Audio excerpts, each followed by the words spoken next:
신실하신 주 날마다 자비를 베푸시며 일용할 모든 것 내려주시니 오 신실하신 주 나의 구주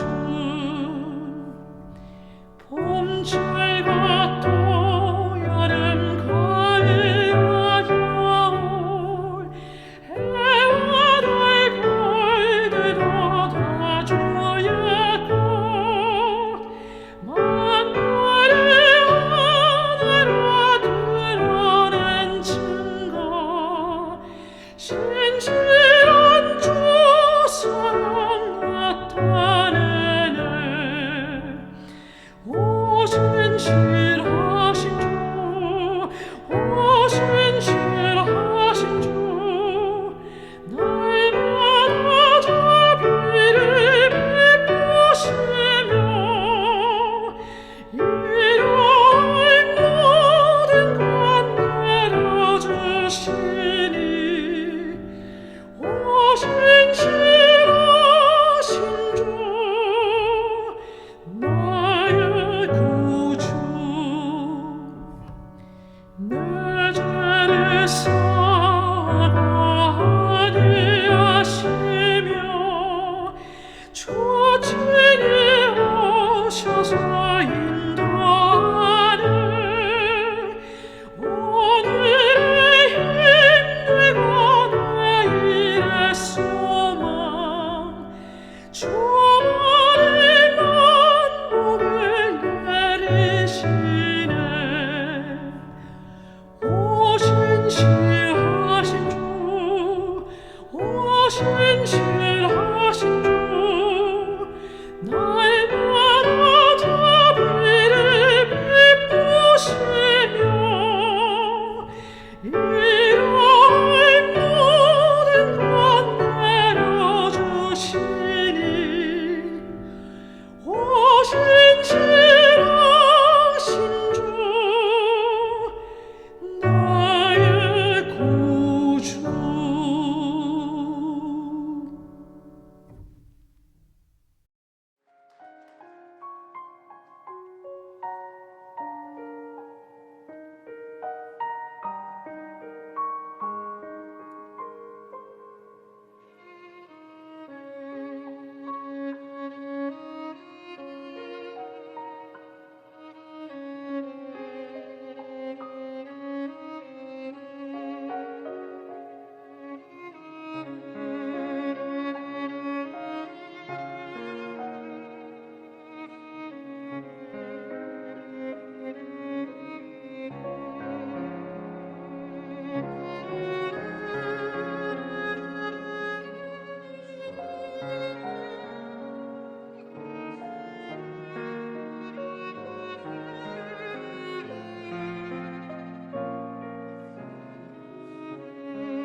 전국에 계시는 재림 성도 여러분 안녕하십니까?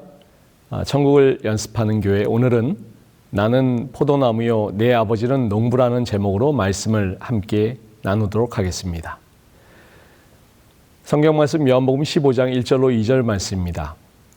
나는 참 포도나무요 내 아버지는 농부라. 물은 내게 붙어 있어 열매를 맺지 아니하는 가지는 아버지께서 그것을 제거해 버리시고 무릇 열매를 맺는 가지는 다 열매를 맺게 하려 하여 그것을 깨끗하게 하시느니라. 요한복음은 다른 세 개의 복음서, 흔히들 공관복음이라고 하죠. 마태, 마가, 누가복음과는 약간 다른 관점으로 기록이 된 복음서입니다. 요한복음이 다른 복음서와 구별되는 가장 큰 특징 중에 하나는 요한복음은 예수님을 성자 하나님으로 소개하며 그분의 신성을 강조한다는 것입니다. 그래서 요한복음을 가장 잘 이해하기 위한 키워드가 되는 것이 요한복음에 나타난 7개의 나는 무엇이다 라는 그런 표현입니다. 이것을 헬라어로는 에고 에이미라고 하는데 헬라어가 우리에게 익숙한 말은 아니지만 이 에고 에이미 정도의 말은 기억해 두시면 좋겠습니다. 요한복음에는 예수님 자신을 나는 무엇이다 에고 에이미로 표현하신 것이 모두 7번 등장합니다. 어떤 것이 있을까요?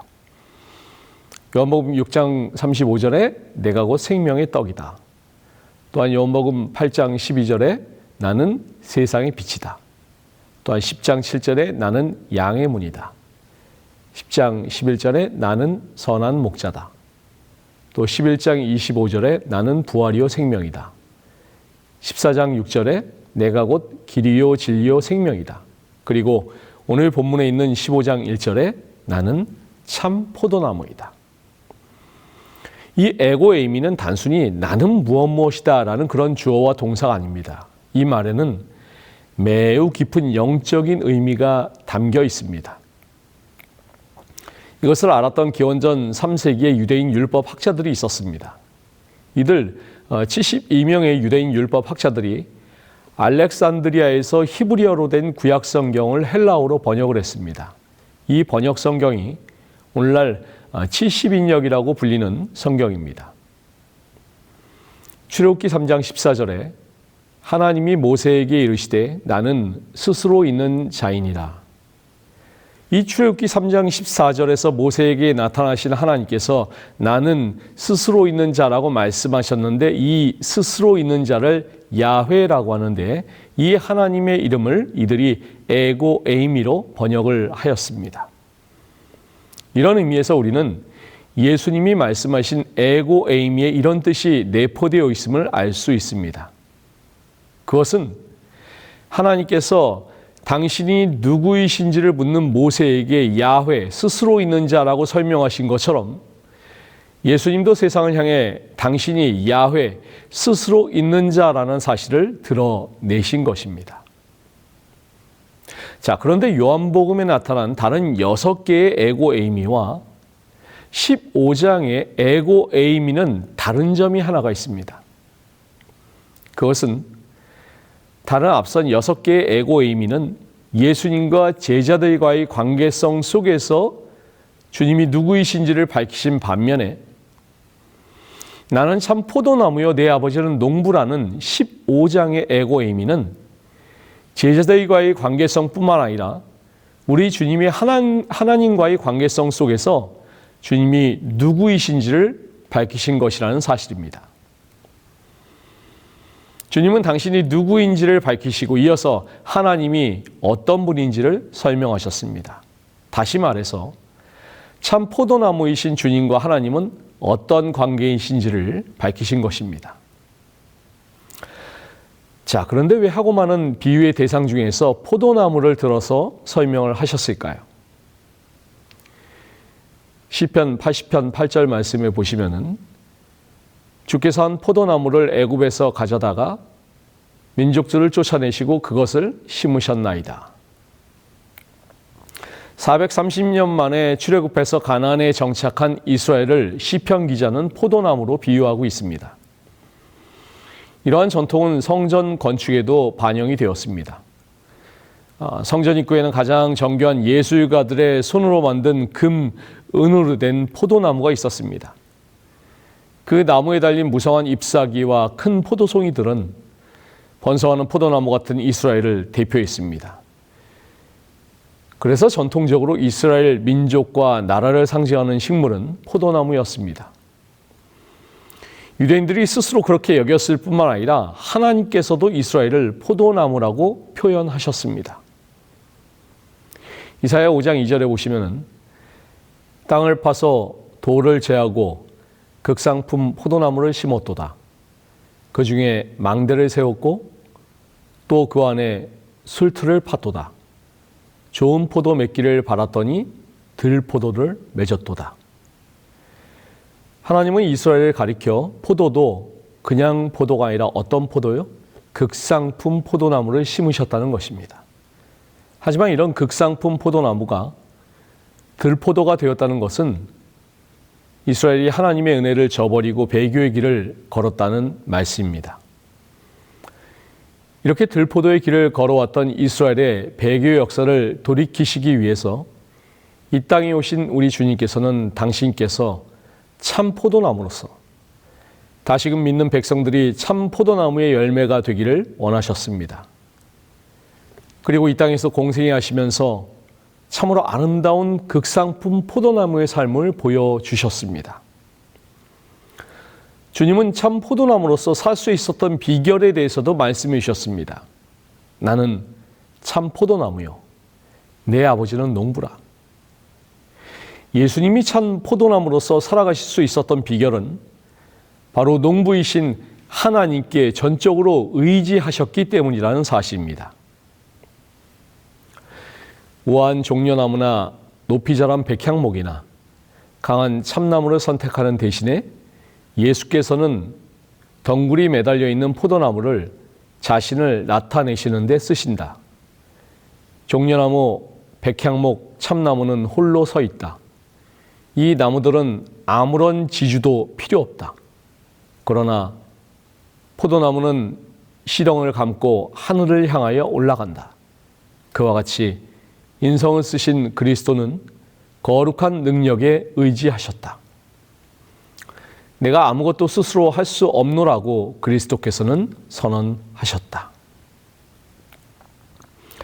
들판에서 자라는 벼는 홀로 크는 것 같지만 실제로는 농부의 손길이 얼마나 자주 또 많이 가는지 모릅니다. 오죽하면 벼는 농부의 발자국 소리를 듣고 자란다는 말까지 있을까요? 주님은 그렇게 하나님의 숨결과 손길을 느끼고 교감하며 참 포도나무를 맺어가는 모본을 보여주셨습니다. 제가 참 자신 없는 것이 농사일입니다. 저는 서울에서 자라서 서울에서 학교를 다니고 또 목회를 나왔으니 농사를 지을 일이 제가 있겠습니까? 예전에는 서울 아이들이 벼를 가리켜서 쌀나무라고 한다고 어른들이 혀를 차신 적이 있죠. 뭐 저도 그 정도는 아니었지만은 농사라는 것을 지어볼 일이 없었습니다. 그런데 제가 군대가 있는 동안에 부모님께서 시골 생활을 들어가셨습니다. 그래서 그때 저도 시골집에 내려가면 난생 처음으로 농사일이라는 것을 해보게 되는데 이 농사일이 얼마나 힘이 든지 모릅니다. 밭을 가는 것도 힘들고 씨를 뿌리는 것도 힘들고 잡초를 뽑는 것도 힘들고 거름 주는 것도 힘들고 다 힘이 듭니다.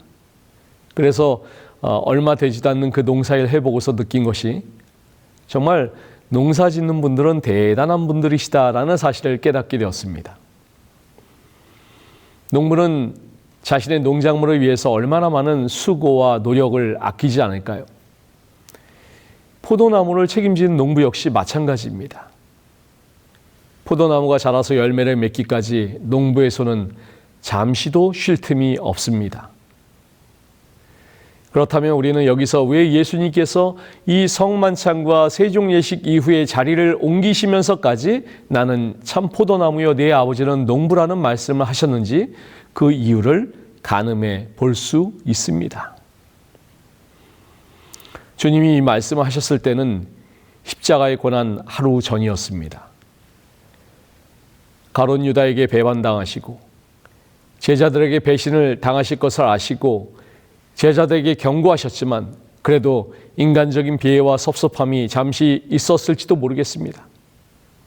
하지만 주님은 비록 배신하고 도망갈 이 제자들을 위해서, 그리고 당신을 외면하고 배척하는 인간들을 위해서 그 길을 가시려고 하셨습니다. 왜요?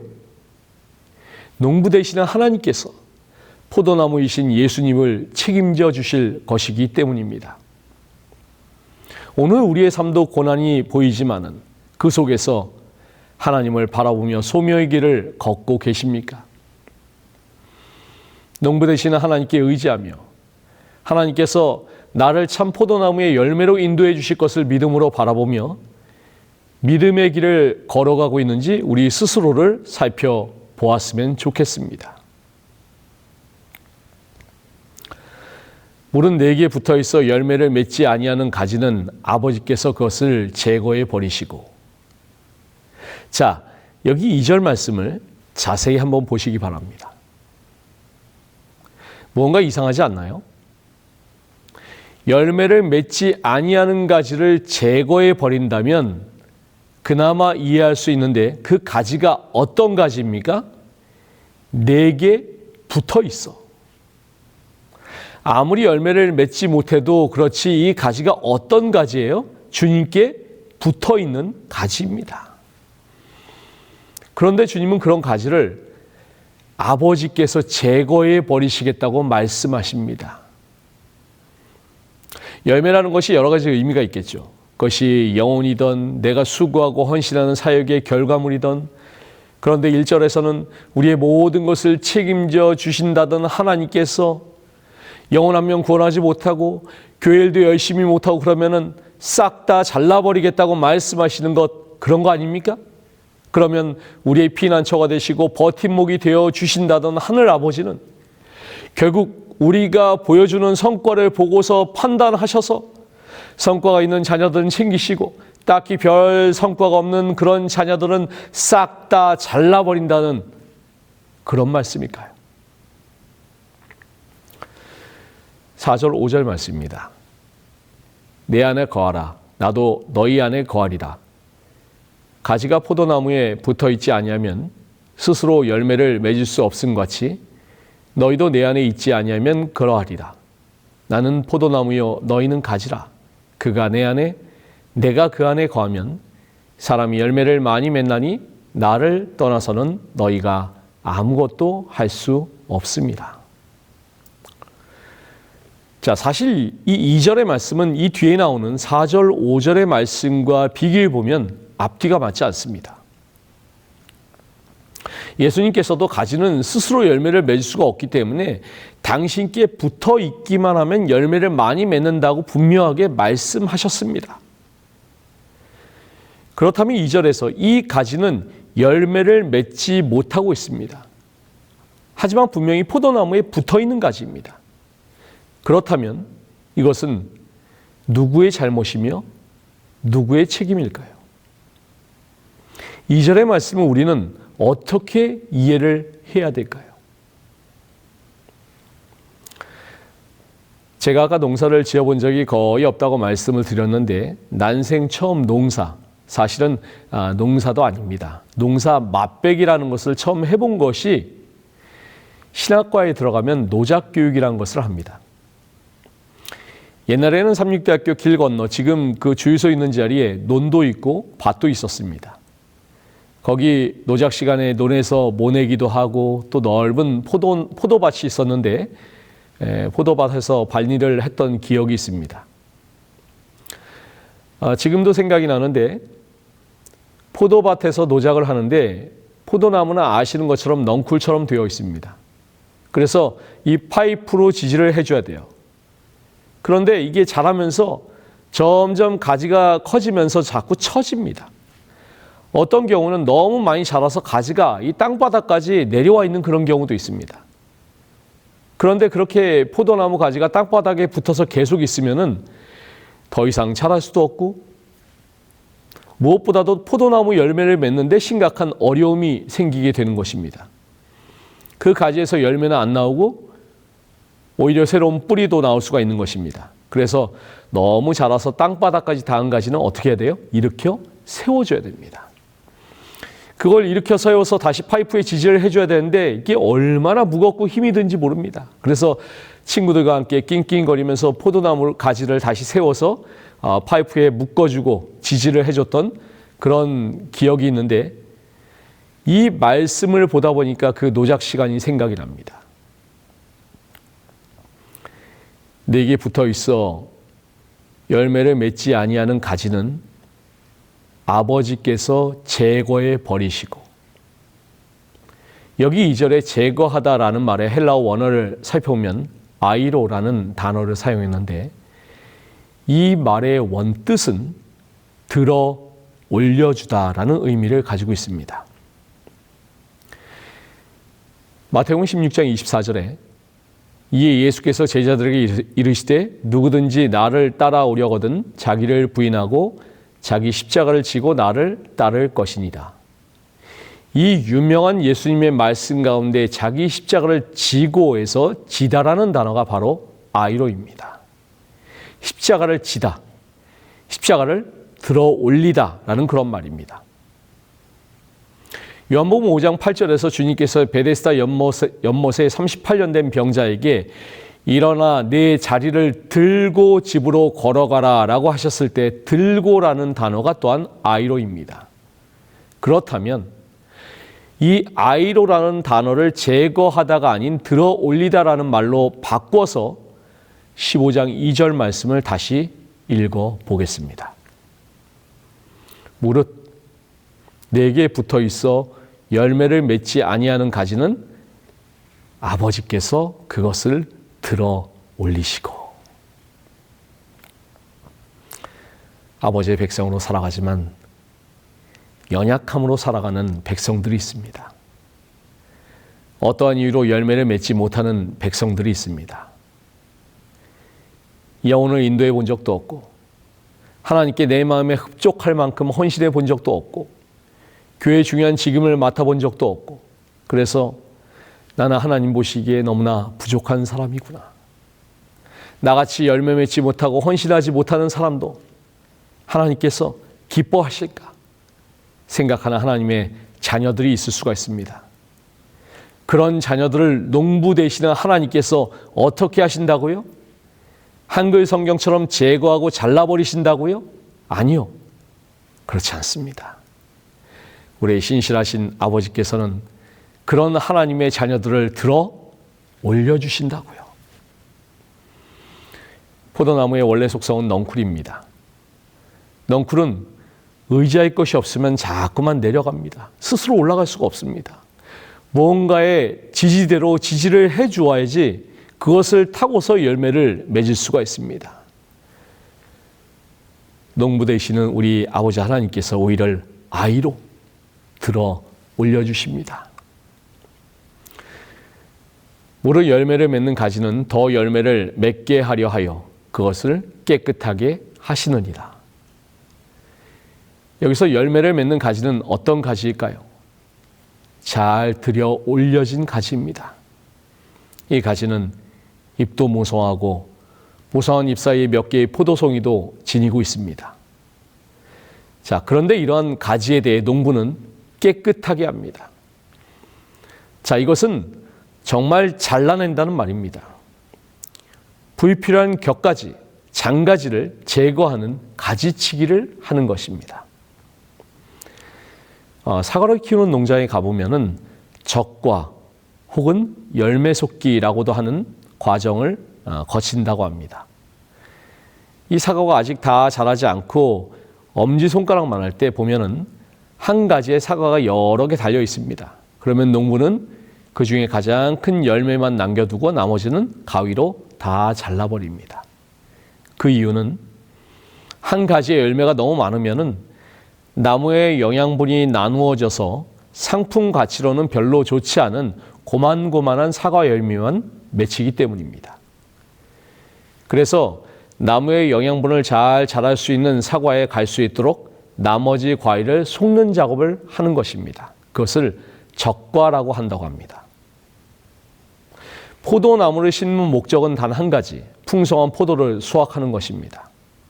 그래서 농부는 아무리 무성한 잎으로 보기 좋게 퍼져 있어도 다음 해에 풍성한 수확물을 위해서 더 열매를 맺도록 전지의 가위를 들고서 가지치기를 해야만 하는 것입니다.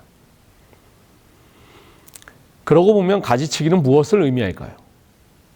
우리 그리스도인의 삶에 있어서 우선순위를 재조정하는 것이 아닐까 생각이 됩니다.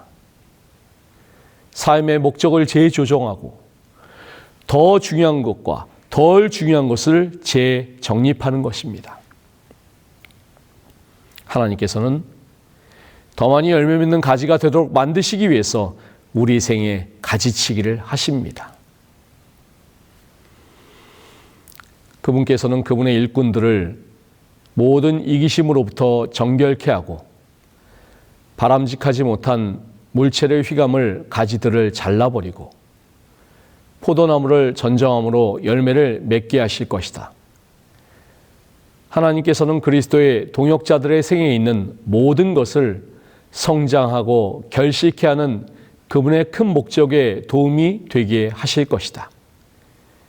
그분의 종들을 날마다 그리스도의 형상에 일치되게 하시고 그들을 신의 성품에 참여하는 자로 만듦으로써 열매를 풍성하게 맺게 하는 것이 우리 하늘 아버지의 계획이다.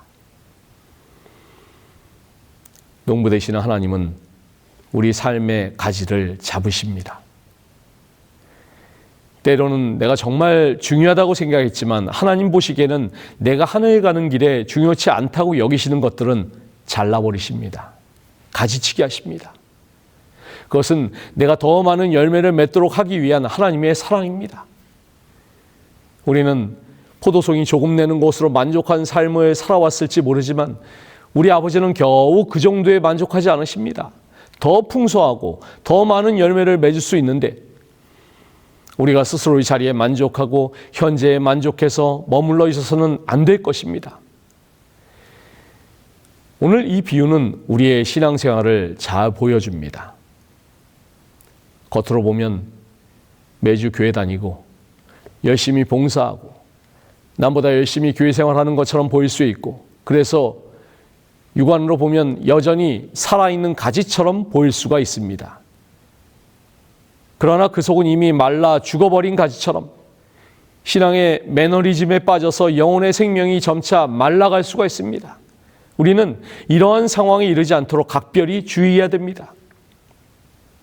나무에 붙어 있다고 다 살아있는 가지는 아니듯이 교회에 붙어 있다고 다 살아있는 그리스도인이 아닙니다. 그래서 우리 자신의 영혼의 샘이 늘 마르지 않도록 점검해야 됩니다. 포도나무에 붙어 있었으나 열매를 맺지 못한 대표적인 예가 바로 예수님의 제자 가롯 유다입니다.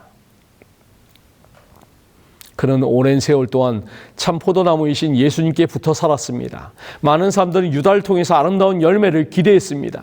그러나 그는 앙상이 말라버린 썩은 가지가 되어 버렸습니다.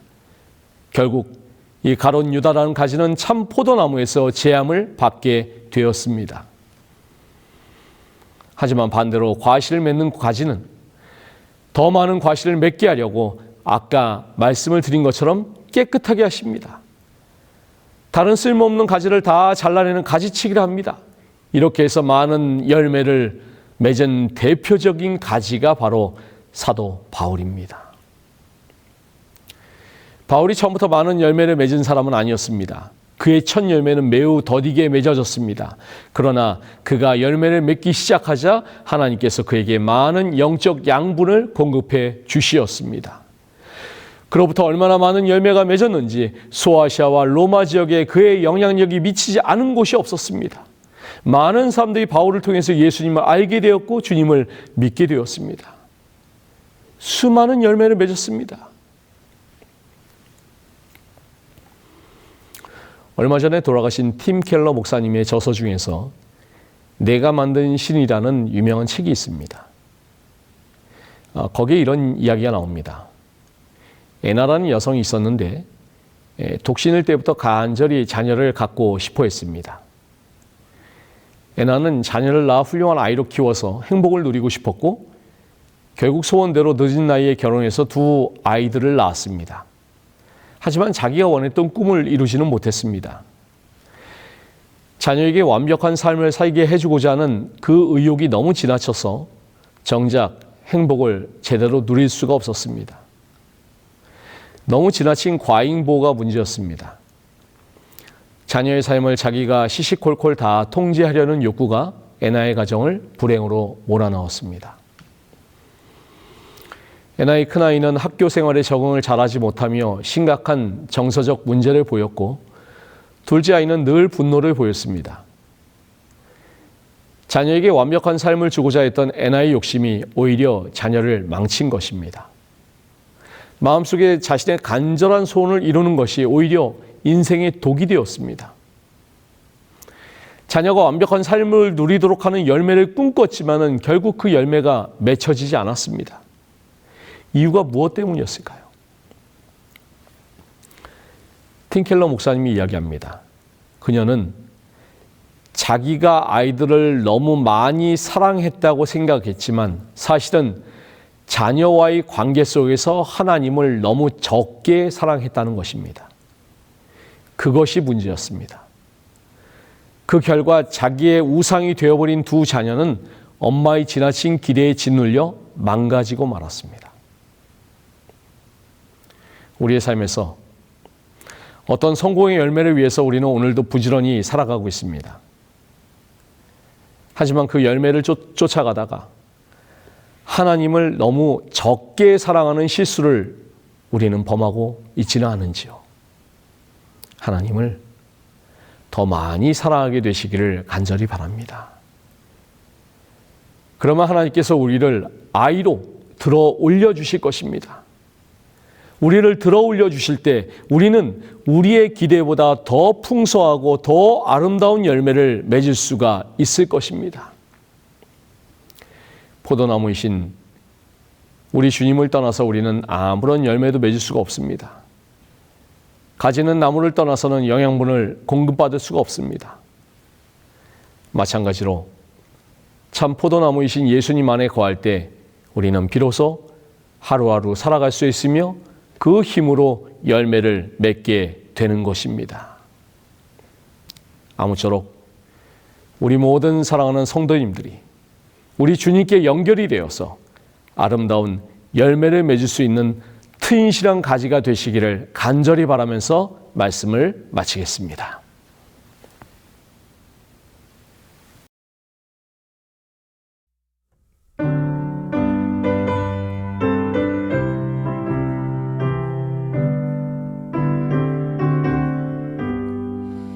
주 예수 내가 알기 전 날 먼저 사랑했네. 그 크신 사랑에 인하여 내 영혼 거듭났네. 주 너의 안에 계시고 나 주의 안에 있어. 저 포도 비유 같으니 참 좋은 나의 친구. 내 친구 되신 예수님 날 구원하시려고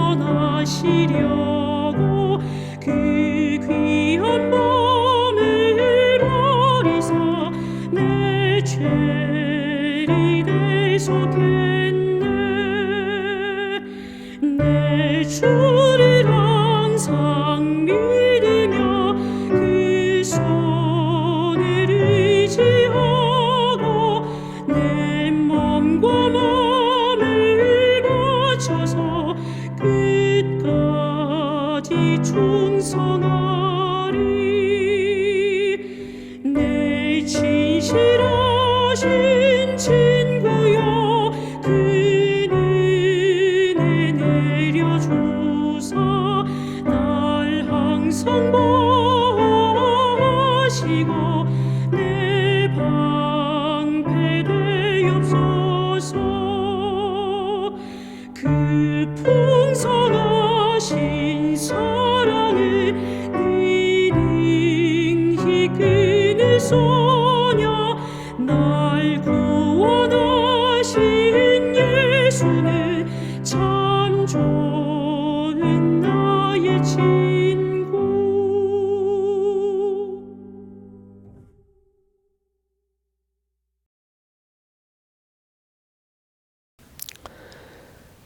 사랑의 아버지 하나님, 이 시간 저희는 포도나무의 비유를 통하여서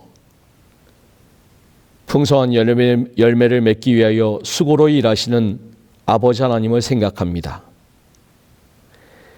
저희는 참 포도나무이신 주님 안에 거하면서 늘 주님과 동행하는 삶을 살 수 있도록 인도하여 주시옵소서.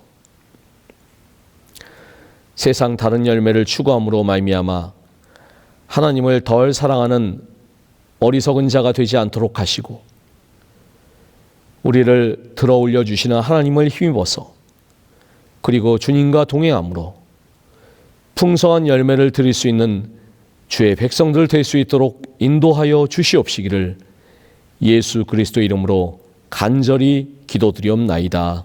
아멘.